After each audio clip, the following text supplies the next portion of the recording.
जब हमने इस दुनिया में जन्म लिया तो हम सब एक जैसे ही थे, नन्हे से, बिना कपड़ों के, बिना किसी बुराई के। जैसे जैसे हम बड़े होते गए, हम लोग एक दूसरे से अलग होते गए। हमारे अंदर बुराइयां आने लगीं, हमारी पसंद और नापसंद अलग होने लगी। जिंदगी को लेकर हमारी चॉइसेस अलग होने लगी। सही मायने में अगर देखा जाए तो आज हम जिस मुकाम पर हैं वो जिंदगी में ली गई हमारी चॉइसेस की वजह से ही है। हर चॉइस एक बिहेवियर की तरह शुरू होती है। आगे चलकर ये बिहेवियर कब हमारी आदत बन जाता है हमें पता ही नहीं चलता। पहले आप चॉइसेस बनाते हैं और बाद में यही चॉइसेस आपको बनाती हैं। काफी सिंपल मगर बहुत गहरी बात है। अपने जीवन में आपने जो भी निर्णय लिया है, सही या गलत, अच्छा या बुरा, छोटा या बड़ा, ये सभी निर्णय आपके जीवन को प्रभावित करते हैं। यानी हर निर्णय आपके जीवन के कंपाउंड इफेक्ट को पूरी तरह से प्रभावित करता है। अक्सर ऐसा होता है कि कोई बुरी चीज हम सिर्फ शौक या एक बार ट्राई करने के लिए करते हैं। जैसे कई लोग सिगरेट का एक कश सिर्फ एक बार ट्राई करने के लिए भरते हैं, लेकिन ये एक बार ट्राई करना कब आदत में शुमार हो जाता है हमें पता ही नहीं चलता है। हाँ, अगर आप मानसिक रूप से बहुत मजबूत हों, आपने अपने दिमाग को इस तरह से ट्रेनिंग दी हो कि कहां पर खुद को रोकना है, तो ट्राई करने में कोई दिक्कत नहीं है। वैसे मैं आपको सुझाव दूंगा कि आप ये न ही करें तो ज्यादा बेहतर है।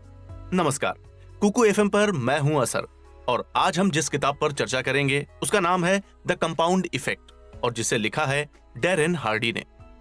क्या आपको कभी हाथी ने काटा है? आप सोच रहे होंगे कि ये कैसा बेवकूफी से भरा और बेहुदा सवाल है। क्या कभी हाथी किसी को काट सकता है? अच्छा, क्या आपको कभी मच्छर ने काटा है? आप सभी का जवाब हां में होगा। हमारी जिंदगी का भी हिसाब किताब कुछ इसी तरह है। जिंदगी में छोटी छोटी चीजें ही बड़ी चोट देती हैं और कभी कभी छोटी छोटी चीजें ही हमें बड़ी खुशियां भी देती हैं।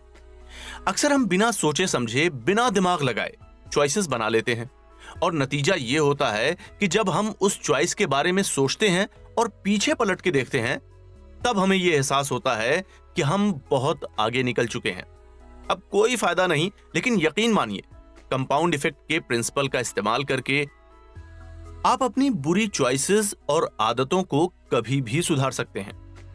लेखक डैरेन हार्डी कहते हैं कि दूसरों पर उंगली उठाना कितना आसान काम है।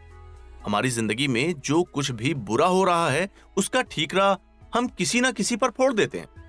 नौकरी में हमारी तरक्की नहीं हो पा रही है तो हम उसका जिम्मा अपने खड़ूस बॉस पर डाल देते हैं। आर्थिक रूप से आगे नहीं बढ़ पा रहे हैं तो उसका जिम्मा हम हालातों और किस्मत पर डाल देते हैं। लेखक कहते हैं कि ये इंसान की आदत है, जिंदगी में बुरा होने पर किसी दूसरे को जिम्मेदार ठहराना। लेखक इस बात को समझाने के लिए हमें अपने एक दोस्त की कहानी सुनाते हैं।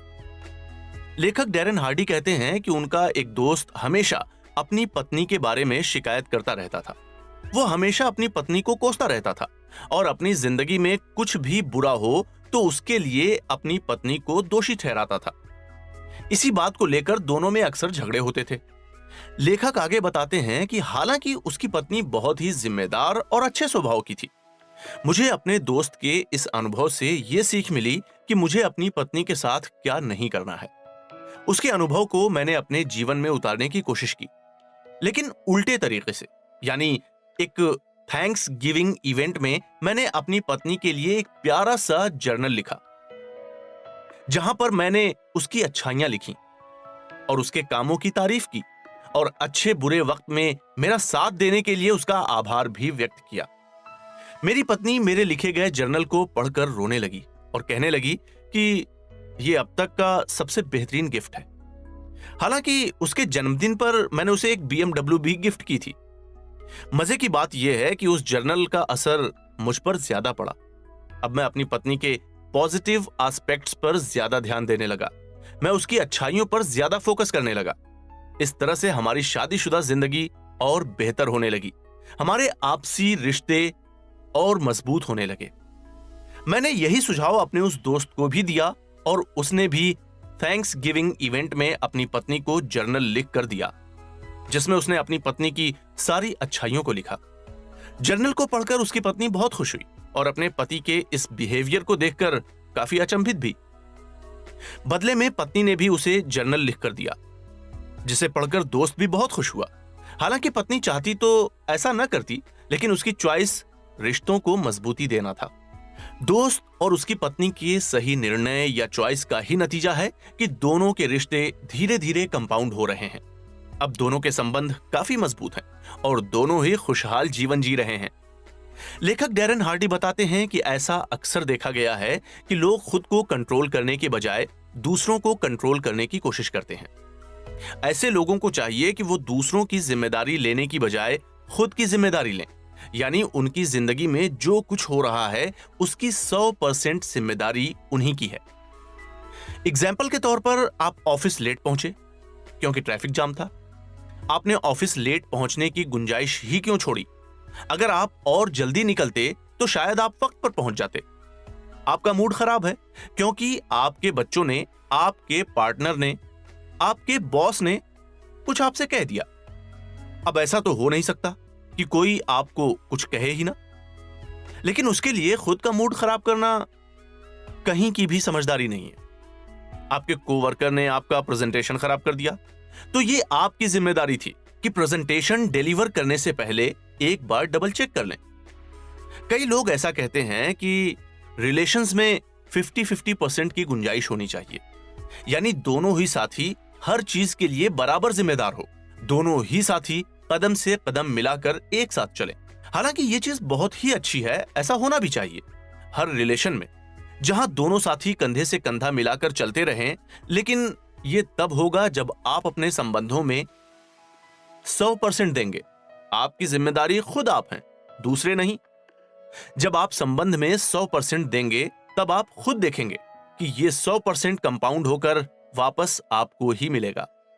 आप जैसा बिहेवियर सामने वाले को देंगे, वैसा ही बिहेवियर वो भी कंपाउंड करके ही देगा। एग्जाम्पल के तौर पर, अगर आप किसी को एक गाली देंगे तो पलट के आपको 2 गाली वो जरूर देगा। अगर आप उससे प्यार से बात करेंगे तो हो सकता है कि शुरू में वो आपसे रूखा बिहेव करे, लेकिन आप खुद देखेंगे आपका अच्छा बिहेवियर आपको कंपाउंड होकर मिलेगा, यानी सामने वाला भी आपसे अच्छा बिहेव करेगा।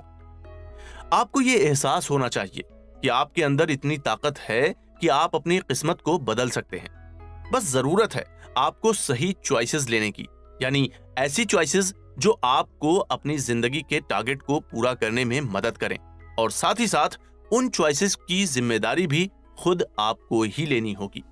कंपाउंड इफेक्ट के इसी सिद्धांत, इसी प्रिंसिपल को हम अगले एपिसोड में भी जारी रखेंगे। आपको हमारा आज का ये